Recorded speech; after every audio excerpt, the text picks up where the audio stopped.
Cierra has recently been caught stalking Nick and Olandria, and now she's facing all this backlash for still having her eyes on Nick after all that went down between them, but especially after Nick showing and telling her that he wants nothing to do with her. But the question is she really being a weird stalker, or is she just simply being supportive of the couple from a distance? We're going to be talking about that in this video today, as well as more Love Island drama that has recently unfolded, like how Amaya Papaya is under hot water after her Emmy's outfit fail, and how Brian is facing one of the worst downfalls after breaking up with Amaya. So the past few hours have been one of the biggest nicolandria moments ever, with their entire VMAs rollout, from the VMAs pre-party to the main event and the red carpet to the after party. Their fans and non-fans have been all obsessed, and it clearly looks like Sierra Ortega was one of the people who were obsessed with all their content, because she was just caught liking one of Nick's posts of him and Olandria from when they attended the VMAs pre-party. But liking the post is not even the worst part of this whole thing, because considering the fact that Sierra does not follow Nick on Instagram, she most likely saw his post when she was stalking his account. I mean, sometimes they do show you the accounts on your feed that you don't follow on Instagram, but I wouldn't put stalking past her, looking at how hurt she was from this entire experience. But again, what even made this whole situation look way worse for her is the fact that she immediately unliked the post when she found out that people knew she liked it, which to me made it seem like she maybe was even stalking him, or she did it in a sneaky way, because if it wasn't sneaky, then why did she unlike the picture after finding out that people know about it? Well, I think my theory here is she was stalking Nick's page and accidentally liked the picture, and maybe she didn't realize that she liked it until it was posted on the T pages.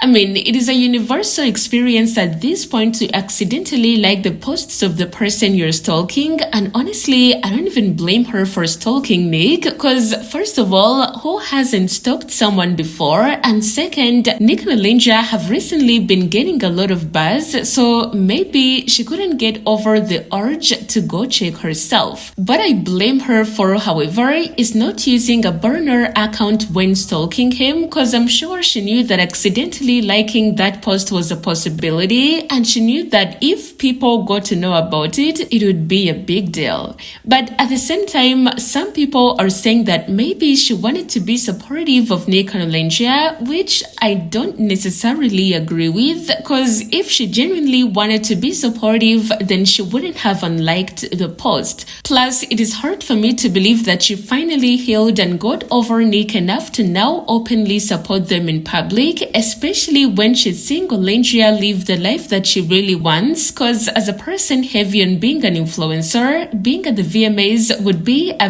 very big moment for her, and all this clout that they're getting, she likes it, so I find it hard that she would now be over all that and just supporting them, especially if you remember what she said. As days went on and I didn't hear from either of them, the more hurt I became. Like, I feel like when I first came out and I could appreciate the friendships and the relationships and the memories that we had all shared and find beauty in their situation, it was because I thought that, like, they could come out and, I don't know, I guess embrace me.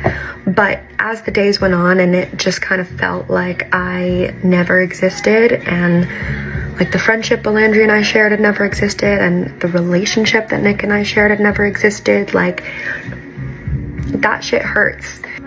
Being shut down with no closure, like, it's closure that I've had to provide for myself, and it's a lot, like, I'm not gonna lie. Anyway, using her other account on TikTok, not her main, she has come to clap back at all this drama, where she said that she doesn't want that boy, and telling people to basically stop being weird, seek help, and do whatever they can to just leave her alone and give her her peace. For some reason, to me, this is giving Hailey Bieber asking people to leave her alone, because I feel like this is exactly how Cierra must be feeling. Leave me alone at this point.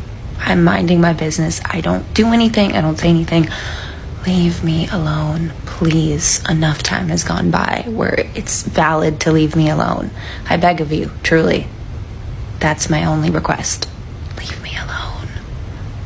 Be miserable somewhere else. Anyway, moving on from Cierra, Nick and Olandria drama, there's been some conversations about Amaya recently, so let us take a minute to talk about that as well. Now, Amaya and Iris were recently chosen to be one of the hosts of the Emmys this year, which, by the way, I feel so bad for them because they were so overshadowed by the whole nicolandria VMAs appearance, but that is not what the conversation is about. The conversation is about Amaya's dress and how it almost became an embarrassing wardrobe malfunction.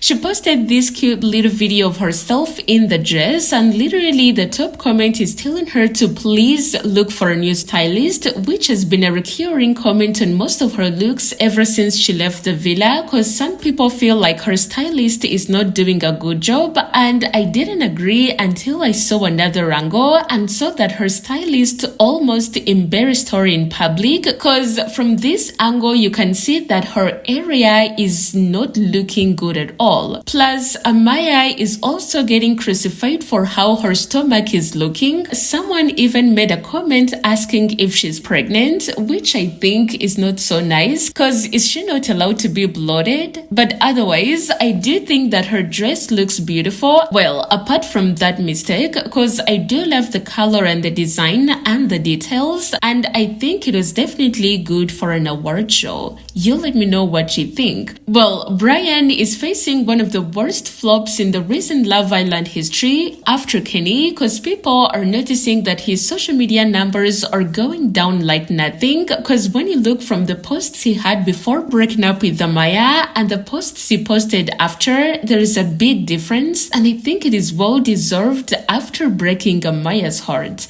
And however much he tries to be nice about it and try to make it look like he's still on Amaya's side, it looks like it is not working. It's gotten brought to my attention that friends and people that just know me are getting contacted to see if rumors are true and asking for statements and everything. And I'm here to tell y'all that all the rumors and narratives y'all running with aren't true. We're already going through a difficult situation. As y'all know, breakups aren't easy. And I've stayed quiet just because mentally I'm not there. And me and Amaya are already going through a difficult situation. She's waking up to a new story every day. I'm waking up to a new story every day. Our families are waking up to a new story every day that just simply aren't true. And at this point, it's adding unnecessary stress and problems to something that's already difficult. And I just want to say, please respect our privacy to a point. I know we're in the public eye, but please respect it to a certain point, because these fake stories are getting out of hand. And this is honestly going to be the first and last time I address this.